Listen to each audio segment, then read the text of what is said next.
Crime investigation में देख रहा हूँ मैं, जितने नए बच्चे हैं उनका सबका पहला ही सवाल रहता है, सर मुझे साइबर क्राइम इन्वेस्टिगेशन सीखना है, मुझे पुलिस के साथ वर्क करना है। डिजिटल फॉरेंसिक हो गया, नेटवर्किंग हो गया, VAPT हो गया, red teeming, blue teeming, purple teeming, बहुत चीज़ें इसमें आ जाती हैं। 91 CRPC का नोटिस भेजा टेलीग्राम के नोडल ऑफिसर को कि इस ग्रुप की सारी इंफॉर्मेशन मुझे दी जाए। एक ऑप्शन ये है। दूसरा ऑप्शन क्या है कि मैं धीरे से एनोनिमसली मैं भी घुस जाऊं उस ग्रुप में और देखूं कि इसमें क्या हो रही हैं चीज़ें। डीफेक्स की मैं बात करूं तो अभी पास्ट में भी मैंने कुछ न्यूज़ पोर्टल्स को मैंने अपने ओपिनियंस दिए थे। Hello everyone, welcome back to our YouTube channel Arya talks. आज के हमारे चीफ गेस्ट हैं नितिन पांडे सर, जो कि इंडिया के रिनाउंड साइबर एक्सपर्ट हैं। और अगर हम बात करें इंडिया में जितनी भी कॉन्फ्रेंसेस होती हैं साइबर सिक्योरिटी में, या तो उन कॉन्फ्रेंसेस का नाम नितिन पांडे सर से लिंक होता है या फिर नितिन पांडे सर का नाम कॉन्फ्रेंसेस से लिंक होता है। तो sir welcome to our YouTube channel and thank you so much, आपने अपना वैल्यूएबल टाइम दिया हमें। Thank you so much, Arya, for Arya Talks, for inviting me to Arya Talks. It's really an honor to be here. Thank you sir. Sir मेरा सबसे पहला question यही है कि कॉन्फ्रेंसेस का क्या लिंक्ड है? कॉन्फ्रेंसेस का लिंक ऐसा है कि हम लोग बहुत पहले, बहुत चैलेंजिंग था, 10-12 साल पहले हम लोगों ने सोचा है, ऐसे ही 3-4 दोस्त थे साइबर सिक्योरिटी के ही सब, तो हम लोगों ने प्लान किया कि डेफकॉन का चैप्टर अगर मिल जाता तो हम लोग कॉन्फ्रेंस करते। नॉर्थ में कॉन्फ्रेंसेस होती नहीं थी तब के टाइम पे, साउथ में होती थी, नॉर्थ में बहुत कम, दिल्ली के अलावा कहीं पे नहीं। तो डेफकॉन का चैप्टर हमको मिला, फिर ओआस्ट का भी मिल गया, हम लोगों ने कॉन्फ्रेंसेस स्टार्ट कर दी। फिर हमारे दिमाग में ये आया क्यों हम एक US की कंपनी को प्रमोट करें, उसके लिए क्यों इतनी मेहनत करें, क्यों नहीं हम खुद की कम्युनिटी फॉर्म करें। तो हमने हैकर्स डे कम्युनिटी फॉर्म किया और उम्मीद तो नहीं थी, लेकिन जितना हमको डेफकॉन से 3 और ओआस से 2-3 सालों में जितना हमको सक्सेस मिला, उससे ज़्यादा लोगों ने प्यार किया हैकर्स डे को। हैकर्स डे नाम रखने का सिर्फ एक मोटिव था कि हैकर्स की जो है हमेशा मीडिया जो है गलत साइड ही दिखाती है, यानी हैकर सुनने के बाद हर इंसान जो है चौकन्ना हो जाता है कि यार ये कोई शातिर अपराधी होगा, अभी मेरे पैसे टक लेगा या कुछ कर देगा, हैक कर लेगा, मेरा कंप्यूटर हैक कर लेगा, फ़ोन हैक कर लेगा। तो ऐसे ही कॉन्फ्रेंसेस से जुड़ा रहा, फिर कई कॉन्फ्रेंसेस हमारी हुई, बहुत सारी कॉन्फ्रेंसेस में मैं गया और फिर उसके बाद ज़्यादा इंगेजमेंट, रिसर्च वर्क, खुद कॉन्फ्रेंसेस में एज स्पीकर जाना, वर्कशॉप, ट्रेनिंग्स, लॉ इन्फोर्समेंट, इन सब की वजह से फिर धीरे धीरे वो कहीं ना कहीं कॉन्फ्रेंसेस अब उतना ज़्यादा मेरे अंदर क्रेज़ नहीं जो उस टाइम पे हुआ करता था, बोल सकते हो, कॉन्फ्रेंसेस का। जी। अब वैसे भी हमने भी देखा है आज के टाइम पे आप मतलब इतने कॉन्फ्रेंसेस में नहीं दिखते हो। हाँ, अभी अगर आप बात करें पिछले 1 साल की, यानी कि 2023 की, तो मैं सिर्फ 2 ही कॉन्फ्रेंस, आई थिंक 2 या 3, एक data security council of India की हुई थी DSCI, उसमें गया था, एक साइबर पीस फाउंडेशन की हुई थी, BSI लर्निंग ऑस्ट्रेलिया के साथ, वहाँ पे गया था, और एक हैकर्स मीटअप, वहाँ पे एज स्पीकर मुझे बुलाया गया था। तो ये 3 कॉन्फ्रेंसेस में मैं गया था। सर मैंने देखा है लाइक जितने भी हमारे साइबर एक्सपर्ट्स हैं उनमें से एक आप हो जो सबसे ज़्यादा सोशल मीडिया पे एक्टिव रहते हो, इंस्टाग्राम पे। और मेरे पास काफ़ी क्वेरीज भी आई थी कि आपको इनवाइट कर रहे हैं हम लोग, क्योंकि हम लोग क्लोज भी हैं वैसे भी। और वैसे भी आपके नाम से कुछ क्वेरीज ऐसी आई थी कि आप उनको गाइडेंस दें स्टूडेंट्स को जो अपना career cyber security ethical hacking में बनाना चाहते हैं। उनका जो मेन क्वेश्चन है वो ये है कि वो अपना करियर बनाना चाहते हैं साइबर सिक्योरिटी में, बट उनको पता नहीं है कि क्या पाथ उनको फॉलो करना है, कैसे उनको आगे बढ़ना है। आप प्लीज़ इस पे थोड़ा उनको गाइडेंस दीजिए। देखिए, आपका जो क्वेश्चन है ना, ये बहुत इम्पॉर्टेंट और बहुत ज़रूरी सवाल है, मैं बोलूँगा, क्योंकि बहुत सारे मैंने देखा है कि जब कोई भी साइबर सिक्योरिटी फील्ड में, मैं अगर आई थिंक मैं अपना एग्जांपल दूँ तो बेस्ट रहेगा। जब मुझे याद है आज से 15-16 साल पहले, 2006-07 में, जब मैंने सीरियसली इस चीज़ को, साइबर सिक्योरिटी, सारी चीज़ों को अच्छे से सीखना शुरू किया, तो मैंने एक टेक्निक आप बोल सकते हो या एक मेथड बोल सकते हो, मेथोडोलॉजी बोल सकते हो, उसको हम बोलते हैं टी। आप कभी टी अगर देखोगे ध्यान से जो टी होता है एक लाइन ऊपर गई रहती है जो छोटी सी होती है, और एक लाइन नीचे जाती है जो थोड़ा सा डीप होती है। तो इसी चीज़ को मैंने फॉलो किया, जिसको हम बोल सकते हैं टी मेथोडोलॉजी या टी मेथड, कोई भी नाम आप इसको दे सकते हो। मैं बोलूँगा कि जो भी साइबर सिक्योरिटी में अपना करियर बनाना चाहता है इसी को फॉलो करे, क्योंकि साइबर सिक्योरिटी की अगर हम बात करें तो आज के टाइम में बहुत सारे इसमें एरियाज़ हैं। आप बात कर लें, ओपन सोर्स इंटेलिजेंस में पीक पे चल रहा है। इसके अलावा साइबर क्राइम इन्वेस्टिगेशन में देख रहा हूँ मैं, जितने नए बच्चे हैं उनका सबका पहला ही सवाल रहता है, सर मुझे साइबर क्राइम इन्वेस्टिगेशन सीखना है, मुझे पुलिस के साथ वर्क करना है। डिजिटल फॉरेंसिक हो गया, नेटवर्किंग हो गया, VAPT हो गया, red teeming, blue teeming, purple teeming, बहुत चीज़ें इसमें आ जाती हैं। तो लेकिन जैसे कि मैंने आपको बताया, जो टी होता है, अब ये सारी चीज़ें, अब यही गलतफहमी हो जाती है बच्चों को, वो सोचते हैं सारी चीज़ें एक साथ सीख लें। ये पॉसिबल नहीं। अगर मैं यहाँ पे क्लेम करूँ कि मैं जो है 50 चीज़ों में मुझे एक्सपर्टीज़ है, डार्क वेब से लेके सारी चीज़ों में मुझे एक्सपर्टीज़ है, तो कहीं ना कहीं मैं खुद से झूठ बोल रहा हूँ। तो मैं नहीं बोल सकता कि मुझे एक्सपर्टीज़ है। तो जो टी की ये ऊपर वाली लाइन गई है, यानी कि आपको छोटा छोटा पता होना चाहिए। आपसे कोई पूछ रहा है डीप फेक्स क्या है, आप जानते रहो डीप फेक्स क्या है। AI से जनरेटेड वीडियोस को डीप फेक्स बोलते हैं। तो आर्टिफिशियल इंटेलिजेंस हो गया, नेटवर्किंग हो गया, नेटवर्किंग के बेसिक्स, लाइनक्स कमांड्स हो गए, और भी बहुत सारे लाइनक्स के, जैसे काली लाइनक्स को कैसे, जब आप कमांड सीखोगे फिर आप काली लाइनक्स को ऑपरेट करना, चलाना सीखोगे। उसमें जो टूल्स हैं, जैसे कि बहुत पावरफुल उसमें टूल्स दिए गए हैं, कैसे उसको चलाना है, उसका यूज़ क्या है। तो ये सारी चीज़ें आपको इनके सब के बेसिक्स एटलीस्ट पता होने चाहिए। और जो ये नीचे लाइन गई है, ये होता है आपका एक्सपर्टीज़। इसमें आप, जो हमारे ग्रंथों में लिखा गया है कि अर्जुन की नज़र जो है उस मछली की आँख पे थी, तो सेम वही चीज़ फॉलो करें कि जो नीचे की लाइन, यानी कि डीप नॉलेज, अपना इंटरेस्ट के हिसाब से डिपेंड करता है। आपका इंटरेस्ट साइबर क्राइम इन्वेस्टिगेशन में है तो बिल्कुल आप उसकी तरफ बढ़िए। साइबर क्राइम इन्वेस्टिगेशन की तरफ आप बढ़ेंगे तो फॉरेंसिक्स आएगा, ओपन सोर्स इंटेलिजेंस आएगा, बहुत चीज़ें आएगा। आप मेलवेयर, आपकी कोडिंग अच्छी है तो आप कोडिंग की तरफ जा सकते हैं, आप मेलवेयर एनालिस्ट बन सकते हैं, बहुत सारी चीज़ें हैं। आप zero day exploits, bug bounty, ऐसी बहुत सारी चीज़ें हैं, आप उसमें बहुत अच्छा कर सकते हैं। बहुत अच्छे इंडियंस जो है बग बाउंटी में ऑलरेडी टॉप पे हैं। अगर देखा जाए जो बग बाउंटी होती है, हमारे इंडियंस ही तो धूम मचा रहे हैं। 50-50 हज़ार डॉलर्स, 1-1 लाख डॉलर्स की बाउंटीज लेके आ रहे हैं जी। ये तो ये मैं बोलना चाहूँगा कि ये, क्योंकि cyber security is like an ocean. कूद मत जाइए उसमें। कूद जाएंगे आपको गहराई नहीं पता है, फिर उसमें वही है कि डूबने के खतरे ज़्यादा रहेंगे, तैरने के कम।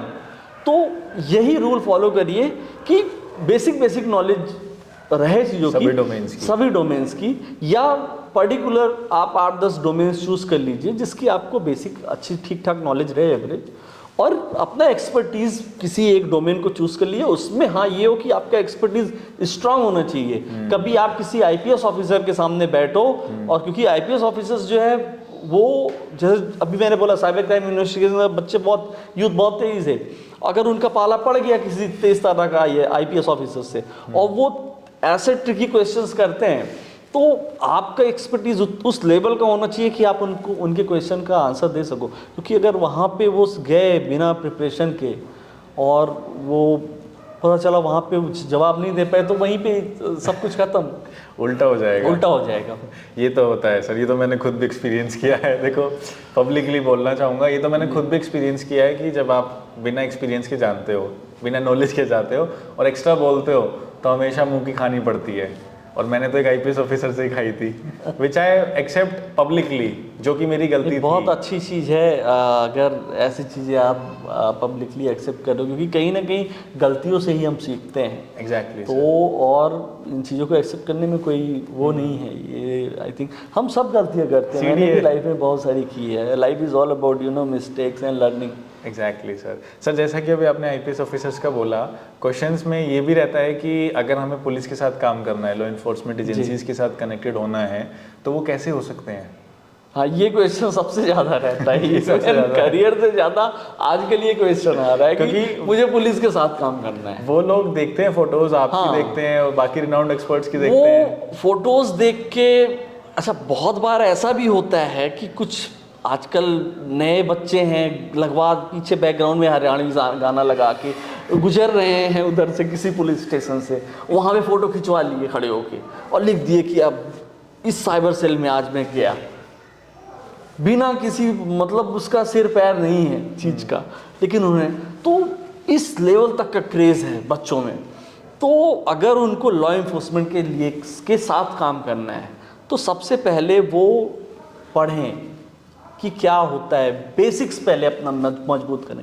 तो मैंने कहा कि नेटवर्किंग कम से कम उनको उनकी क्लियर होनी चाहिए। कल को कोई आईपीएस ऑफिसर उनको पूछता है कि ये बताओ, चलो ये पूरा यूआरएल एक्सप्लेन करो, अभी इस यूआरएल में HTTPS का क्या मतलब है, www का क्या मतलब है, इस डोमेन का क्या मतलब है, .com का क्या मतलब है, वो एक एक चीज़ एक्सप्लेन कर सके। बेसिक, एकदम बेसिक चीज़ मैं बोल रहा हूँ। चलो ये बताओ कि ये आईपी एड्रेस है, कितने तरह के आईपी एड्रेसेस होते हैं, एक एक चीज़, बहुत छोटी छोटी चीज़ें, माइनर चीज़ें जो हम कभी कभी मिस कर देते हैं, वहाँ से एक एक चीज़ सीखें। और साइबर क्राइम इन्वेस्टिगेशन की बहुत सारी मैनुअल्स MHA ने ही जारी की हैं, उसको पढ़ें। फिलहाल उन्होंने पुलिस के लिए किया है, लेकिन जिनको पुलिस के साथ ही काम करना है तो जाहिर सी बात है वही मैनुअल्स उनके काम आएंगे। उसको पढ़ें, फिर अप्रोच करें जब उन्हें लगे कि हाँ उस लेवल तक वो उनको नॉलेज हो चुकी है, फिर वो अप्रोच करें। अप्रोच करेंगे तो बिल्कुल एक ना एक दिन मेहनत, हाँ हो सकता है स्ट्रगल करना पड़े, मैंने भी स्ट्रगल किया है, मुझे भी अभी भी याद है जब मैं लॉ इन्फोर्समेंट से जुड़ा, 2013 की बात है। प्रोफेसर त्रिवेणी सर जो कि साइबर कॉप ऑफ एशिया के नाम अभी रिसेंटली रिटायर्ड हो गए सर, तो उनके साथ बहुत सारी मेमोरीज मेरी, और आज मैं बोल सकता हूँ कि आज मैं जो कुछ भी हूँ, अगर हम साइबर क्राइम इन्वेस्टिगेशन या इसकी जो भी प्रैक्टिकल नॉलेज मुझे है, थ्योरेटिकल तो हो जाती है, आप कहीं से भी आप PDF डाउनलोड करके पढ़ सकते, जो प्रैक्टिकल नॉलेज है सर के साथ ही मुझे मिली। उनके 2013 में जब सर STF में थे, तब से कहीं ना कहीं मैं उससे जुड़ा, बहुत अपॉइंटमेंट्स, बहुत वो करने के बाद, क्योंकि सर का शेड्यूल बहुत बिजी रहता था, लेकिन फिर धीरे धीरे जब चीज़ें स्टेबल होने लगी और सर स्टेबल हुए, फिर पुलिस हेडक्वार्टर्स में स्टेबल हुए, वहाँ से कहीं ना कहीं मेरी नॉलेज जो है बढ़ना शुरू हुई।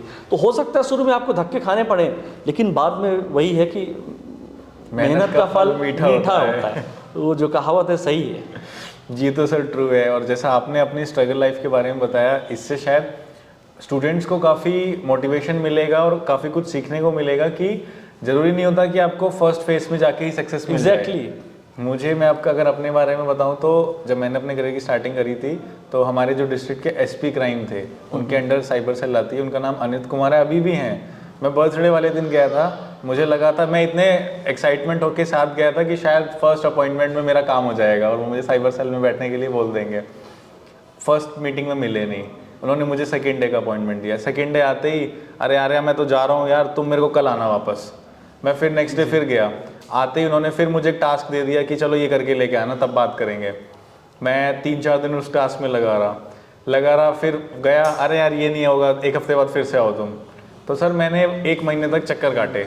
जब उनको लगा कि हाँ 1 महीने तक मैं चक्कर काट रहा हूँ और मैं मेहनत कर रहा हूँ उनके टास्क को कंप्लीट करने के लिए, तो एट द एंड आकर उन्होंने मेरे से साफ बोला, चाहिए क्या? मैंने कहा सर मैं अभी पुलिस स्टेशन में करता हूँ ऐसे, मैं चाहता हूँ मेरे पास थोड़े और अच्छे केसेस आएँ, तो साइबर सेल में बैठना है, चला जा, मैं दे रहा हूँ परमिशन। तो यही होता है, जब से मुझे एक चीज़ समझ में आ गई अच्छे से कि अगर आपको कुछ करना है तो रिजेक्शन तो आएगी। एग्जैक्टली। रिजेक्शन नहीं आएगी तो वो सक्सेस, अर्ली सक्सेस होती है, वो जल्दी गिर जाती है। बिल्कुल बिल्कुल, ये तो है। सर जैसा भी आपने डीप फेक और AI के बारे में डिस्कस बोला था, मैं चाहता हूँ कि आप थोड़ा सा बताइए। जैसे अभी डीप फेक की काफ़ी वीडियोस वायरल हो रही हैं, बॉलीवुड एक्ट्रेस की, रश्मिका हो गई, आलिया भट्ट, कटरीना कैफ, और अभी तो उसका ऐश्वर्या राय की भी वीडियो वायरल हुई है। तो सर इसका क्या इफेक्ट पड़ रहा है हमारी साइबर सिक्योरिटी पे? देखिए, अगर डीप फेक्स की मैं बात करूं तो अभी पास्ट में भी मैंने कुछ न्यूज़ पोर्टल्स को मैंने अपने ओपिनियंस दिए थे। मेरा हमेशा से मानना है कि आर्टिफिशियल इंटेलिजेंस बिल्कुल आज के टाइम में ज़रूरी है, लेकिन मुझे अभी भी उन महान वैज्ञानिक लेट स्टीफन हॉकिंस की वो कही हुई बात याद आती है कि उन्होंने बहुत पहले ये चीज़ बोला था, तब AI आया भी नहीं था, कि कहीं ये आर्टिफिशियल इंटेलिजेंस पूरी मानव प्रजाति को ही ना ख़त्म कर दे। उन्होंने तभी चेतावनी दे दी थी कि ये मानव प्रजाति के लिए अच्छी चीज़ नहीं है। आज हम वही देख रहे हैं कि आर्टिफिशियल इंटेलिजेंस को लेके इवन हमारे प्रधानमंत्री मोदी जी भी जो है उनका भी वीडियो बन गया, उन्होंने भी उसके प्रति कंसर्न दिखाया जी। और सबसे दुर्भाग्य की बात ये है कि हमारे पास ऐसे कोई स्ट्रिक्ट रूल्स नहीं है। अगर हम बात करें मेरी डीप फेक बन जा रही है या किसी महिला की बन जा रही है, उसके पास क्या राइट्स हैं? IT एक्ट का सेक्शन 66D क्या कहता है? आपको मैक्सिमम 3 साल की जेल हो सकती है, 1 लाख रुपए तक का जुर्माना। वो आदमी जाएगा जेल में।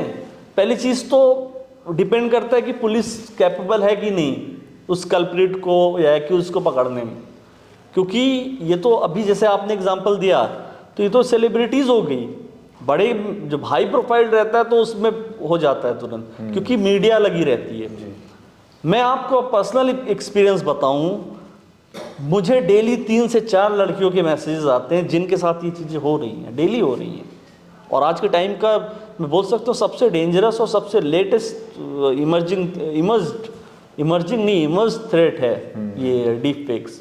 अब उन बच्चियों के साथ हो रहा है, वो हर जगह कंप्लेंट कर रही हैं, लेकिन कहीं पे भी उनका सुना नहीं जा रहा है।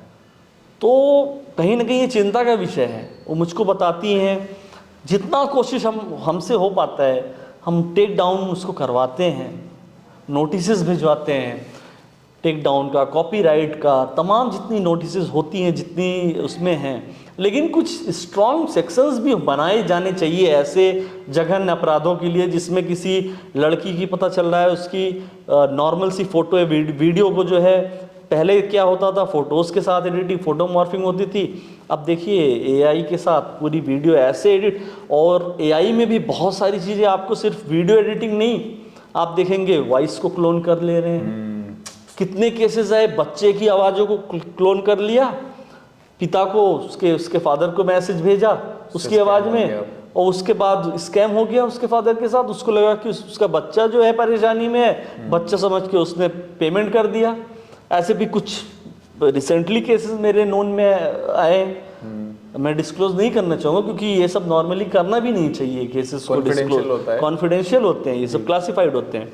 तो अभी रिसेंटली आया, उसमें भी यही सब चीज़ें हुआ कि लोग गलत फहमी में आके किसी ने समझा कि सच में उसके फादर हैं जिन्होंने उसको मैसेज किया है और वो नीड में है, उसने ट्रांसफ़र कर दिया पैसे। ऐसे बहुत सारे केसेस हो रहे हैं। तो AI कहीं ना कहीं एक, आप बोल सकते हो, बहुत एक खतरनाक। अभी आप छोटा सा एग्जांपल ले लो, सिरी। आज के टाइम में हम कुछ भी होता है, अब मैं पूरा नहीं बोलूँगा, नहीं तो पता नहीं कितनी सीरीज एक्टिवेट हो जाएंगी।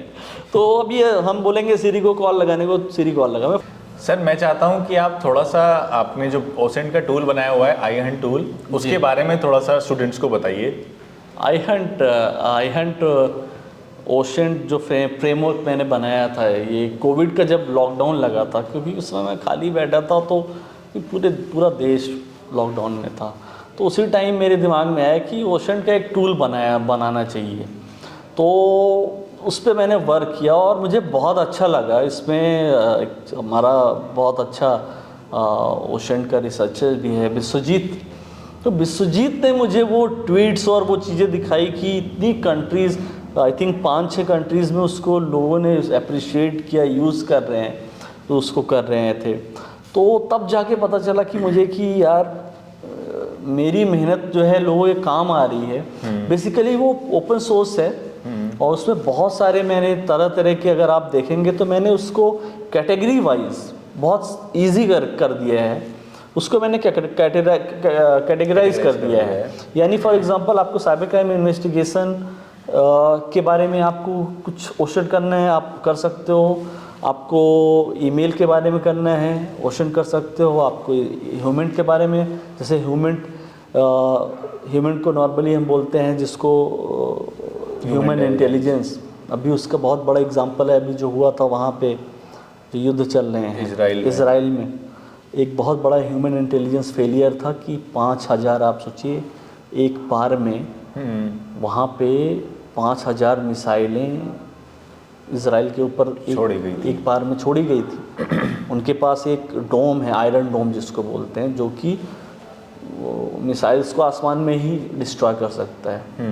लेकिन बहुत बड़ा ह्यूमन इंटेलिजेंस फेलियर ही था वो। हम अक्सर सुनते हैं वैसे भी कि इंटेल की खबर मिली है, ऐसा होने वाला है। इंटेलिजेंस, ह्यूमन इंटेलिजेंस एरर्स होते रहते हैं नॉर्मली भी। अभी आपने रिसेंटली देखा होगा संसद भवन के अंदर वो भी ह्यूमन इंटेलिजेंस फेलियर ही था कि 2 लोग बताइए संसद भवन के अंदर, ये तो अच्छा था कि उनके हाथ में सिर्फ वो येलो कलर का वो था कोई जलाने वाला, कोई खतरनाक चीज़ नहीं थी, बम वगैरह नहीं था कि वो बम फोड़ देते वहाँ पे जाके। तो काफ़ी हद तक ये काफ़ी, क्योंकि जब से कोविड आया मास्क वगैरह लगने लग गए, तो जियोग्राफिकल लोकेशन निकालनी है या कुछ भी करना हो तो कहीं ना कहीं ओशन बहुत ज़्यादा इम्पोर्टेंट, ये बोल सकते हो आप, कहीं ना कहीं कनेक्टेड हो चुका है फॉरेंसिक्स के साथ, साइबर क्राइम इन्वेस्टिगेशंस के साथ। किसी भी चीज़ में आप बात करोगे ओशन ज़रूर आएगा। तो इस वजह से मैंने इसको डेवलप किया और मुझे बहुत खुशी है कि लोग इसको पसंद कर रहे हैं। ये काफ़ी ग्रेट आइडिया था जितना मैंने भी देखा था। Thank you so much sir. मैं चाहता हूँ कि लास्ट में आप स्टूडेंट्स के लिए एक गुड नोट दीजिए और कुछ ऐसा बताइए जो उनकी करियर में आगे काफ़ी हेल्प करे। ये स्टूडेंट्स को सबसे पहले मैं आप लोगों से यही बोलना चाहूँगा कि हमेशा हम्बल रहिए, दूसरों की रिस्पेक्ट करिए। हाँ, इसके अलावा ऑलवेज बी अ लर्नर, हमेशा एक लर्नर की तरह सोचिए, लर्नर बन के रहिए। कभी भी जिस दिन आप लर्निंग यानी सीखना छोड़ देंगे ना कहीं आप समझ लीजिए उसी दिन आपकी जो नॉलेज है, जो भी आपने नॉलेज गेन की है, वहीं पे वो जाके रुक जाएगी। एक लिमिट पे अपने आप को रोकिए मत, ऑलवेज बी अ लर्नर। एक स्टीव जॉब्स का बहुत पॉपुलर कोट है, एक उन्होंने बोला था, स्टे फुलिश स्टे हंग्री। तो ऑलवेज स्टे हंग्री, जितना हो सके उतना नॉलेज इकट्ठा करिए, हम्बल रहिए, डाउन टू अर्थ रहिए, दूसरों को रिस्पेक्ट करिए और सीखते रहिए। Thank you so much sir, आपने अपना बहुत ज़्यादा वैल्यूएबल टाइम दिया। Thank you so much for inviting me. इतनी अच्छी बातें बताई हमारी ऑडियंस को। Thank you so much. जय Hind. Thank you so much audience, आपने अपना प्यार दिया और आपने ये वीडियो हमारी लास्ट तक देखी। Thank you.